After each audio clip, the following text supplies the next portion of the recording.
Hi guys, I'm Adam Wilborn from WhatCulture, and we are just a few days away from WWE's Crown Jewel pay-per-view. Like you could forget it. And yet WWE's second show in Saudi Arabia will not feature two of their biggest names in John Cena and Daniel Bryan. Now, you could probably sum up the reason why they won't be there in just two words: morals and career. But there is a bigger picture here that we need to appreciate. With that in mind, I'm Adam Wilborn from WhatCulture, and this is the real reason why John Cena and Daniel Bryan are missing from Crown Jewel. To start things off, we kind of have to go all the way back to 2012, when a bizarre image circulated of John Cena and Daniel Bryan shared Christmas Day by the Bella Tree. What on earth do you even get John Cena for Christmas? Anyway, the two were typically worlds apart visually, save for the shared embrace of then father-in-law John Garcia. Cena was busting out of his gym top.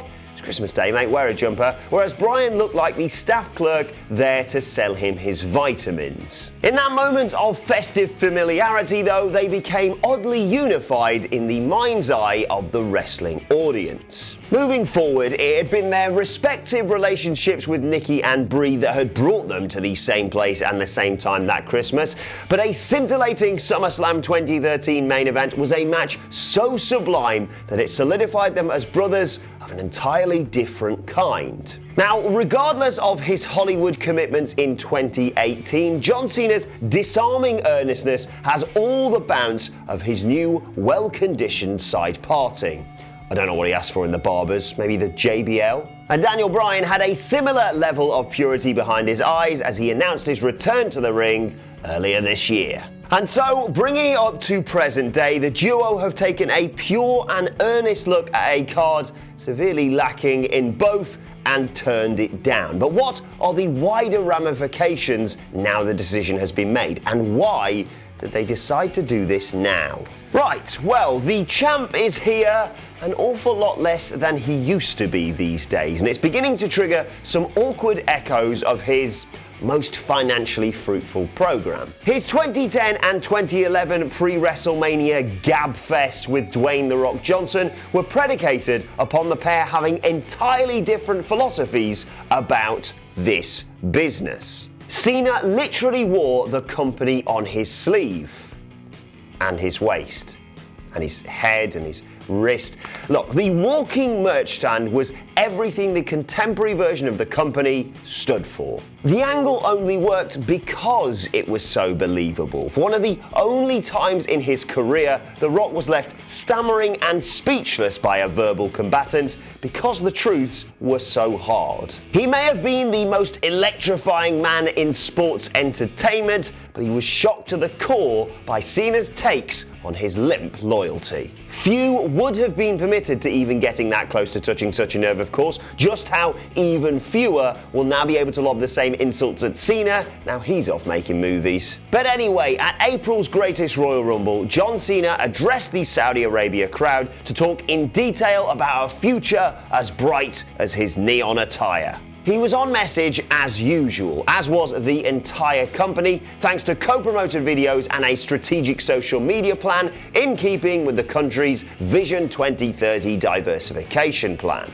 But as he spoke, his recently released Breakthrough Blockers was earning him rave reviews ahead of December's Bumblebee, which will likely offer him similar acclaim. Look, little has changed in Saudi Arabia, certainly nothing for the better, since Cena's April address and November no-no. But the champ himself has clearly opted to take himself out of the country at what he perceives is a key time for his newest career venture. As videos of his time in China have inadvertently expressed, Big Match John is having a big, weird year. The last thing he needs is negative press for appearing complicit in any way with a country with more blood on its hands than when Big E dressed as Gangrel for Halloween SmackDown the other day. Cena, like rival-turned-colleague The Rock before him, made a choice for his greater good. I mean, sure, it's transparent, but better to be transparent in your position of relative power than indifferent. And greater goods are sometimes great and good.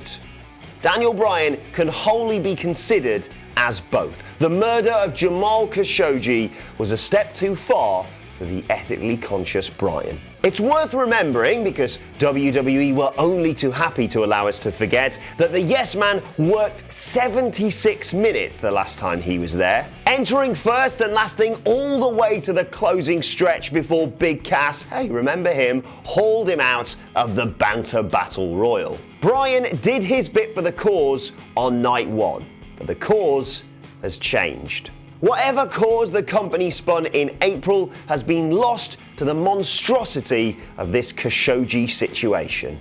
Daniel Bryan wrestles because he loves to wrestle.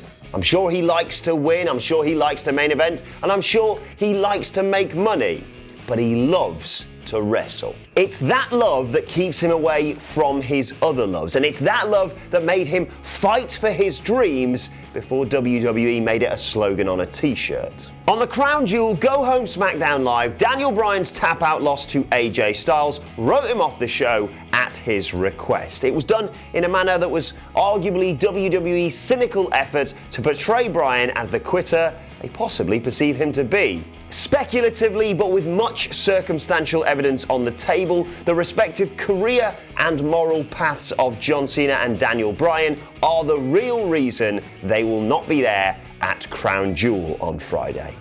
But they are in rarefied air in WWE. The fallout from this will be really interesting though. I mean, Bryan might not get another crack at a major title due to perceived unreliability, due to the fact they'll be going back to Saudi Arabia twice a year for the next 9.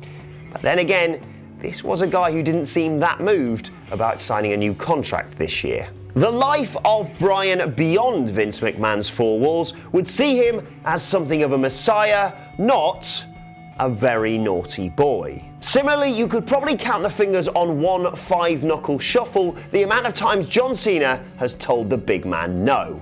But this is probably the safest bet for both. A Hollywood John is a healthy John, and a healthy John is someone Vince can call on as a domestic business booster if he's in a bit of trouble. But as much as I hate to admit it, Titus O'Neil isn't John Cena. Aiden English isn't John Cena. Squint all you want, but Finn Balor isn't John Cena either. They will all go, if they're told, to Saudi Arabia for Crown Jewel because they can't risk the ramifications. Future endeavours and all that. At the end of the day, John Cena and Daniel Bryan's lives won't suffer too greatly for this largely selfless act loaded with earnest purity. But they are sadly not the solution for fellow stars who perhaps share their sentiment. So there you have it, the real reason John Cena and Daniel Bryan won't be at Crown Jewel this Friday. Let me know your thoughts in the comment section below, and don't forget to like, share and subscribe. And you can check out our recent podcasts by searching for What Culture Wrestling, all one word, on iTunes or Spotify. And check out some more of our recent videos here. Thanks for watching. I've been Adam from What Culture, and I'll see you soon.